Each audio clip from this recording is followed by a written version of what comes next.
Sebelum tonton videonya jangan lupa subscribe, semoga yang subscribe masuk surga amin. Kalau begitu langsung saja kita ke videonya, let's go. Cerita dimulai dari Boruto dan Eida akhirnya sampai ke dalam Konoha, dan mereka langsung disambut oleh Shikamaru dan Sai yang masih hidup. Saat itu pertanyaan sederhana dari Boruto masih belum dijawab oleh Shikamaru mengenai di mana orang-orang desa, sebab Boruto masih tidak percaya kalau warga desa semuanya mati. Tapi saat hendak menjawab dari pertanyaan dari Boruto, tiba-tiba Sai langsung memotong topik pembicaraan dan dia berkata, "Aku sudah mengamankan tempatnya Tuan Hokage, aku rasa kita sudah bisa. Dan ternyata, alas susupan yang kau berikan itu ternyata berguna, kita jadi tahu di mana Amado dan Kawaki sekarang Tuan Hokage."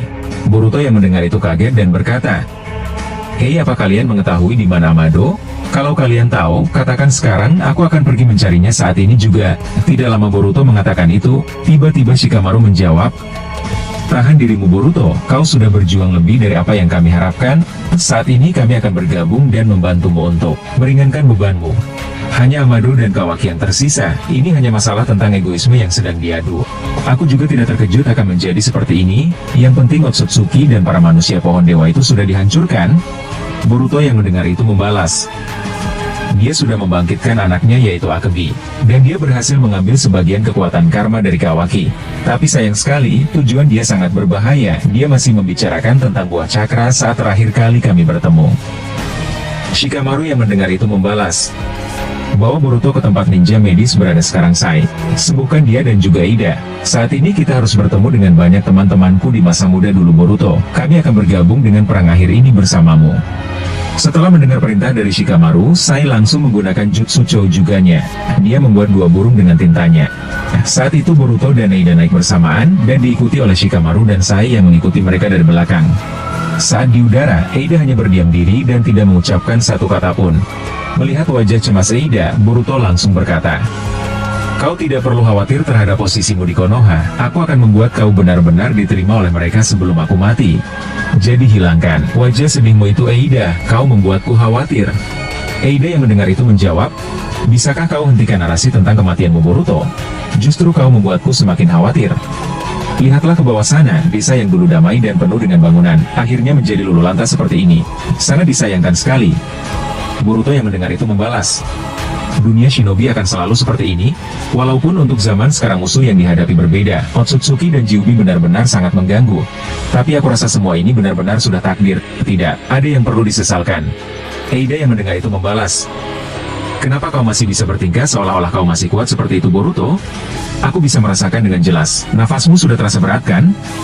Boruto yang mendengar itu membalas, "Begitu ya, tapi aku sudah terbiasa dengan rasa sakit ini. Tapi para biju masih ada di dalam tubuhku, aku juga masih belum bisa mati. Jika aku mati dan mereka masih ada di dalam tubuhku, maka mereka akan bernasib sama juga denganku." Eida yang mendengar itu membalas, "Ternyata masalahmu sangat rumit ya, aku akan selalu mendoakan yang terbaik untukmu Boruto."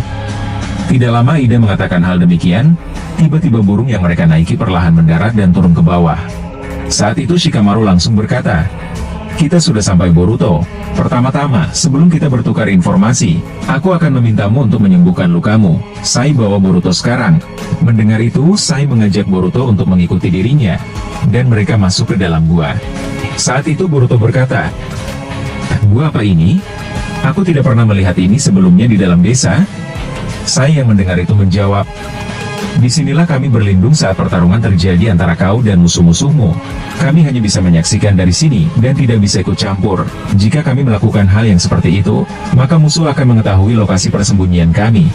Boruto yang mendengar itu menjawab, "Aku tidak percaya kalian menontonku menghajar Kawaki sialan itu ya." Akibat tangan nakalnya, patung para kage terbelah menjadi dua. Sai yang mendengar itu membalas, "Jangan pedulikan itu, sehancur apapun desa, Konoha akan bisa dibangun ulang Boruto." Mendengar itu Boruto membalas, "Jadi kau ingin membawaku kepada siapa? Apalagi di tempat ini? Apa ada orang di ujung sana?" Sai yang mendengar itu berkata, "Kau akan mengenalinya. Dia adalah orang yang akan menyembuhkan serumit apapun lukamu. Orang yang pernah memukul kepala ayahmu saat dia masih muda." Tidak lama Sai mengatakan hal demikian, tiba-tiba Tsunade muncul dari depan mereka. Sonta melihat itu, Boruto langsung kaget dan berkata, "Nenek Tsunade, kau masih hidup juga?" Tsunade yang mendengar itu berkata, Apaan ucapanmu itu bocah?" Apa kau lupa, seberapa sulit aku bisa mati? Ancaman seperti yang terjadi di luar adalah hal yang biasa buatku. Tapi apapun itu, kau sudah berjuang dengan keras Boruto. Kami minta maaf sebelumnya sempat membuatmu harus menjadi buronan akibat efek Zeno manusia buatan Amado itu. Dan lagi di mana dia? Sai yang mendengar itu berkata, dia ada di depan bersama Shikamaru. Aku rasa mereka membicarakan hal serius. Mendengar itu Tsunade menjawab, kalau begitu, ikuti aku Boruto. Kita akan masuk ke dalam ruangan medis, dan juga untuk Musai, awasi terus anak bermata sendirian itu.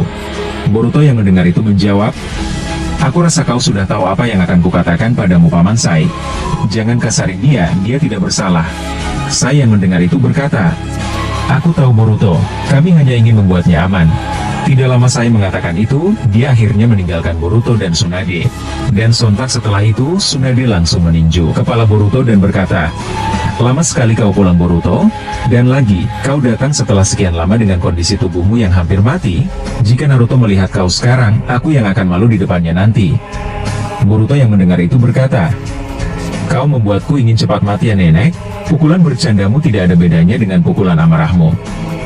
Tsunade yang mendengar itu membalas, terima kasih Boruto, kau sudah menjadi pahlawan untuk dunia dalam balik bayangan. Aku akan mengerahkan semua kekuatanku untuk menyembuhkanmu. Tidak lama Tsunade mengatakan itu, akhirnya mereka berdua masuk ke dalam ruangan medis. Tapi secara tiba-tiba, Boruto mengeluarkan segel karma di tangannya, dan portal dimensi muncul di dekat Tsunade.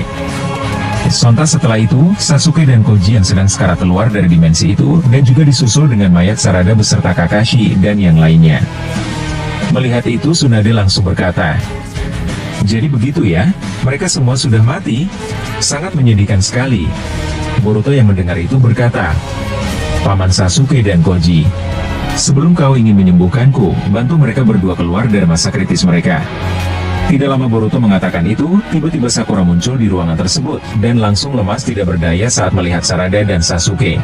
Saat itu Sakura menangis dan memegangi Sarada dan Sasuke. Melihat itu Boruto dan Tsunade hanya diam saja, dan tidak berani mengucapkan satu kata pun. Saat itu tiba-tiba Tsunade berkata, kau seharusnya sudah tahu hal ini akan terjadi.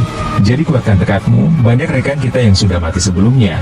Tapi di sisi lain, Sasuke masih hidup, jadi berikan dia padaku. Aku akan mengeluarkan dia dari masa kritisnya.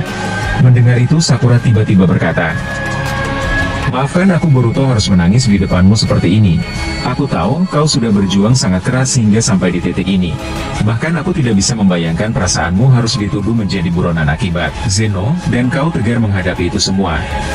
Boruto yang mendengar itu menjawab, kau tidak perlu terlalu sedih seperti itu Bibi Sakura, aku akan menghidupkan semua orang yang mati di dalam desa ini dengan taruhan nyawaku.